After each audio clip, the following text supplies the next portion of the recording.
Hai guys, ketemu lagi dengan aku di channel Lady Din. Semoga kalian semua dalam keadaannya sehat dan bahagia. Sebuah pernikahan yang berlangsung sudah puluhan tahun tidak menjamin adanya kebahagiaan di dalamnya.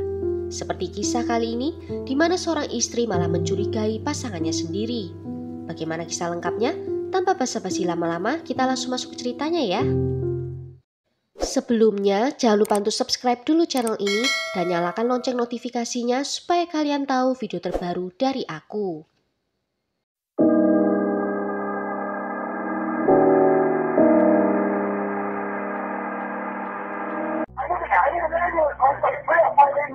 Okay, what's the problem, sir? Free medical. Sir, what's wrong? Falling in the bathtub. Who's in the bathtub? Who's in the bathtub? My wife. Okay, is she conscious? She's not on a position. Sir, Sir, sir, I need you to calm. Sir, I can't understand you, okay? Can you calm down just a little bit? Okay, your wife is unconscious? she is unconscious. She's underwater. Sir? Okay, do you know how to do CPR? I'm doing it. Okay, do not hit...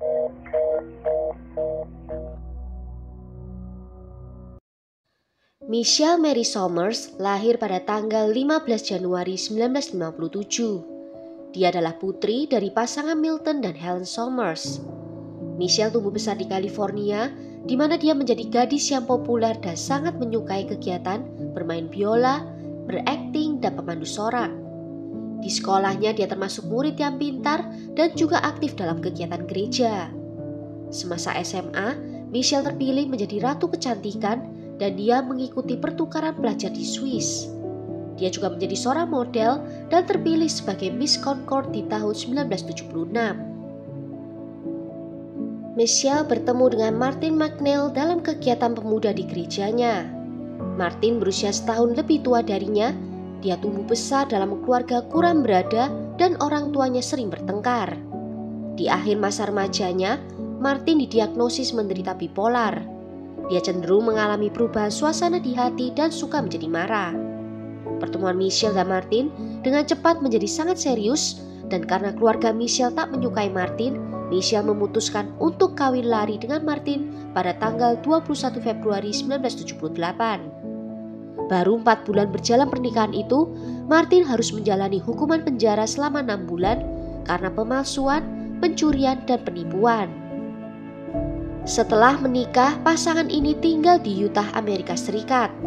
Mereka mendapatkan 4 anak dalam 5 tahun pertama pernikahan mereka. Michelle adalah seorang ibu yang luar biasa yang penuh perhatian dan peduli terhadap anak-anaknya. Dia sangat menyukai perannya sebagai seorang ibu. Walaupun dia sudah memiliki 4 anak biologis, dia memutuskan untuk mengadopsi 4 orang anak laki dari Ukraina. Martin juga adalah seorang ayah yang baik dan mau terlibat dalam menjaga anak-anak mereka. Martin berprofesi sebagai seorang dokter. Dia adalah pria yang sibuk dan suka mencari perhatian. Dia juga suka memastikan kalau semua orang tahu tentang statusnya. Di kota tempat tinggalnya, dia cukup dikenal karena diangkat oleh gubernur untuk menjadi direktur medis di pusat pengembangan negara. Keluarga dan teman-teman Michelle mulai tidak menyukai Martin dan mengatakan kalau Michelle terlalu baik bagi suaminya itu. Seiring bertambah usia, perilaku Martin malah semakin aneh. Di usianya yang ke-50 tahun, Martin mulai terobsesi dengan penampilan fisiknya. Dia berolahraga untuk menurunkan berat badan dan juga menambah massa otot. Dia bisa tiba-tiba melakukan push up di tengah-tengah pembicaraan dengan orang lain. Pada awalnya, keluarga berpikir kalau Martin mengalami krisis paruh baya. Tetapi semakin lama, Michelle mulai bisa menarik kesimpulannya sendiri. Dia berpikir kalau suaminya itu melakukan perselingkuhan. Michelle kemudian nekat mengkonfrontasi suaminya, menanyakan apakah dia berselingkuh, dan Martin mengakuinya. Namun mengatakan kalau dia melakukan itu karena dia sudah tidak puas dengan penampilan istrinya sekarang. Martin mulai mengkritik penampilan Michelle dan memintanya untuk melakukan beberapa perubahan fisik pada tubuhnya dan wajahnya. Sebenarnya Michelle tidak ingin untuk melakukannya, namun dia sangat ingin memperbaiki hubungannya dengan suaminya. Martin akhirnya berhasil meyakinkan Michelle untuk melakukan operasi. Michelle mengatakan kalau dia akan melakukan operasi dalam beberapa bulan ke depan, namun Martin menyuruhnya untuk melakukan secepatnya. Akhirnya Michelle melakukan operasi dan dia mendapatkan beberapa tindakan facelift di beberapa bagian wajahnya. Kebanyakan ahli bedah plastik tidak mau melakukan semua prosedur itu dalam sekali kesempatan, karena semakin lama pasien berada di bawah anestesi akan semakin besar risiko yang mungkin terjadi. Namun Michelle akhirnya dibius selama hampir 9 jam karena Martin bersikeras untuk menyelesaikan semuanya sekaligus. Martin juga memberitahu dokter bedah yang menangani istrinya kalau Michelle sangat tidak kuat menahan rasa sakit, sehingga dia meminta untuk diresepkan obat penahan sakit yang kuat. Karena Martin sendiri ada seorang dokter, maka dokter bedah Michelle meresepkan obat yang biasanya tidak dia resepkan untuk operasi plastik di wajah. Dia meresepkan 4 jenis obat yang semuanya bekerja menekan sistem saraf pusat. Obat-obatan ini seharusnya tidak boleh diminum secara bersamaan karena akan mengakibatkan overdosis. Dokter bedah merasa khawatir, namun Martin meyakinkannya kalau dia mengerti tentang pemberian dosis yang benar. Michelle pada akhirnya melalui masa pemulihan dengan cukup baik. Alexis, putrinya yang bersekolah di sekolah medis, selalu berada di sisinya untuk merawatnya. Suatu hari saat Alexis sedang mencuci rambut ibunya, tiba-tiba ibunya itu mendongak dan berkata, jika terjadi sesuatu kepadanya, pastikan kalau itu bukan ayahnya yang melakukannya. Mendengar itu Alexis menjadi bingung, namun tak mau terlalu memikirkan hal itu. Keesokan paginya, dia harus kembali ke sekolah yang berada di kota lain, meninggalkan ibunya dalam perawatan ayahnya. Ibunya juga bercerita ke Alexis kalau ada kemungkinan ayahnya itu berselingkuh. Alexis mencoba untuk mencari tahu dengan memeriksa catatan panggilan telepon dari ayahnya. Dan dia menemukan satu nomor yang sering muncul dalam daftar panggilan itu. Yang setelah dilacak, itu adalah sebuah nomor milik seorang wanita bernama Gypsy Willis. Pada tanggal 11 April 2007, Martin dan putrinya yang bernama Ada pulang ke rumah di sekitar pukul 11:30 siang. Dan mereka menemukan Michelle dalam keadaan tak sadarkan diri dan tidak bernafas di bak mandi yang penuh dengan air. Martin segera menelpon ke 911 di mana panggilan telepon itu terdengar sangat aneh. Dia terdengar marah dan berteriak terus-menerus. Dan dia juga langsung menutup panggilan telepon itu tanpa memberitahukan alamat rumahnya. Saat petugas 911 menelpon balik dan menanyakan alamat rumah, Martin malah memberikan alamat rumahnya yang salah. Saat para medis tiba di rumah itu, mereka merasa ada sesuatu yang janggal. Dalam panggilan telepon, Martin mengatakan kalau dia sudah melakukan CPR kepada Michelle. Namun saat mereka tiba dan melakukan CPR ke Michelle, masih banyak air yang keluar dari mulutnya. Dan setelah beberapa saat, mereka pun menyatakan kalau Michelle sudah tak dapat diselamatkan lagi. Martin terlihat bingung dan terus mengatakan pada Michelle yang sudah tak bernyawa itu kalau dia menyesali telah menyuruhnya untuk melakukan operasi. Kemudian Martin menelpon Alexis mengatakan kalau ibunya tenggelam dan tidak bernafas. Alexis yang mendengar hal itu langsung menyadari kalau ayahnya sendiri yang telah membunuh ibunya. Sesampainya di rumah orang tuanya, Alexis langsung menanyakan kepada ayahnya di mana sisa obat ibu. Dia ingin menghitung berapa banyak yang telah diberikan kepada ibunya. Awalnya Martin menjawab kalau dia tidak tahu dan menyuruh Alexis untuk mencarinya sendiri. Kemudian dia mengaku kalau telah menyuruh Ellen, pacar dari Damien putranya, untuk membuat semua obat itu di dalam kloset. Karena katanya melihat obat itu membuatnya merasa sedih. Alexis merasa kalau ada sesuatu yang disembunyikan oleh ayahnya.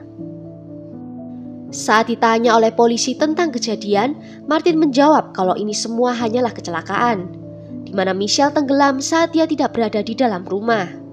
Dari hasil otopsi, ditentukan kalau Michelle meninggal karena penyebab alami. Tetapi semua anaknya merasa kalau ada sesuatu yang ditutupi oleh ayah mereka. Dan kecurigaan ini semakin bertambah saat Martin memutuskan untuk melakukan pemakaman secepatnya. Kecurigaan dan desas-desus pun semakin bermunculan. Martin bahkan melarang keluarga dan teman dekat Michelle untuk hadir dalam pemakaman itu. Tetapi Gypsy malah hadir dalam pemakaman itu, dan setelah semua urusan dengan Michelle selesai, Martin dan Gypsy mulai berhubungan secara serius.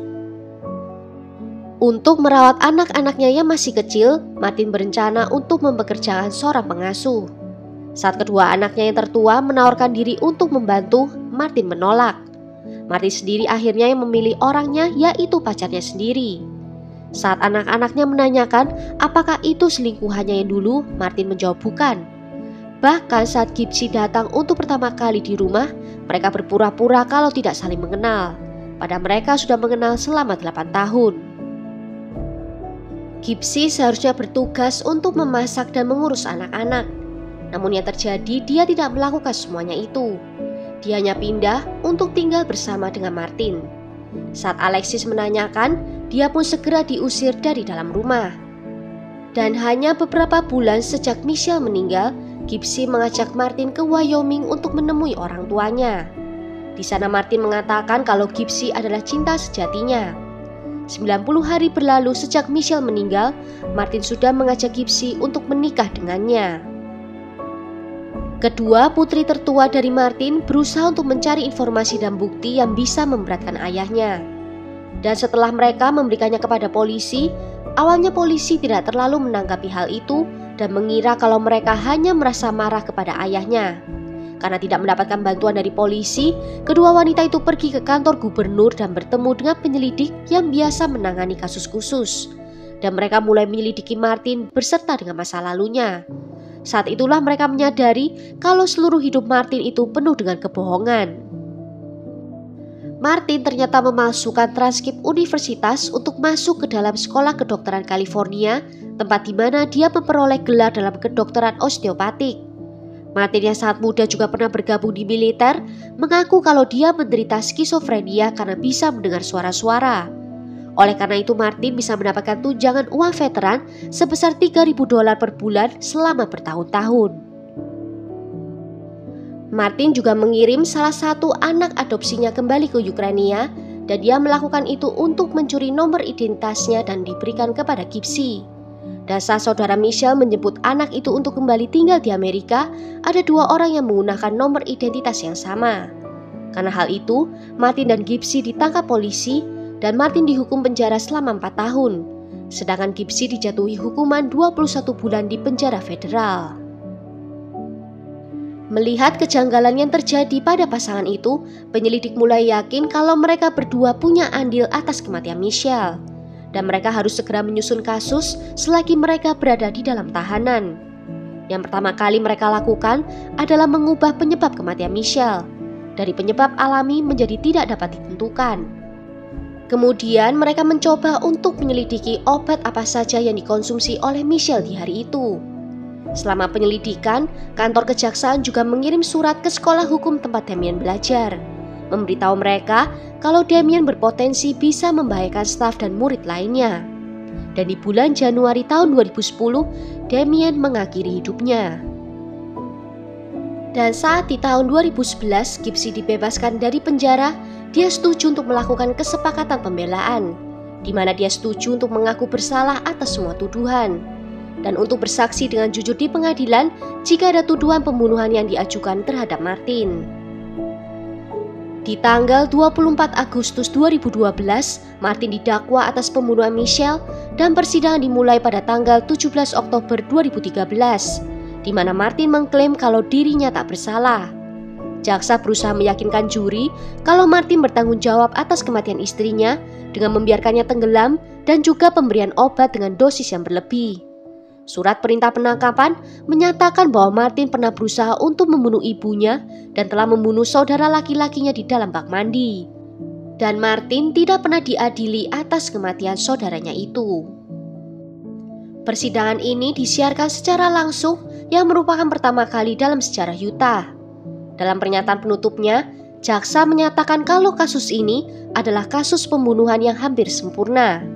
Sedangkan pembela mengklaim bahwa Michelle overdosis obat dan jatuh ke dalam bak mandi dan dia tenggelam sendiri. Juri berunding selama 11 jam dan pada tanggal 9 November 2013 mereka memutuskan Martin bersalah atas pembunuhan tingkat pertama. Pada tanggal 6 Desember 2013, Martin dilaporkan mencoba untuk melakukan bunuh diri di dalam selnya. Pada tanggal 19 September 2014, Martin dijatuhi hukuman penjara seumur hidup dengan minimal 15 tahun di penjara. Dia tidak akan memenuhi pembebasan bersyaratnya hingga tahun 2031. Namun, pada tanggal 9 April 2017, di usianya yang ke-60 tahun, dia ditemukan tak bernyawa di halaman luar penjara. Menurut laporan, Martin menggunakan selang dan saluran gas alam yang menyediakan bahan bakar pemanas rumah kaca untuk menghabisi nyawanya sendiri. Well, sampai di sini dulu cerita kali ini. Bagaimana menurut kalian tentang kasus ini? Tulis ya pendapat kalian di kolom komentar. Akhir kata, terima kasih karena sudah nonton video ini sampai akhir. Sampai jumpa di video berikutnya. Ciao!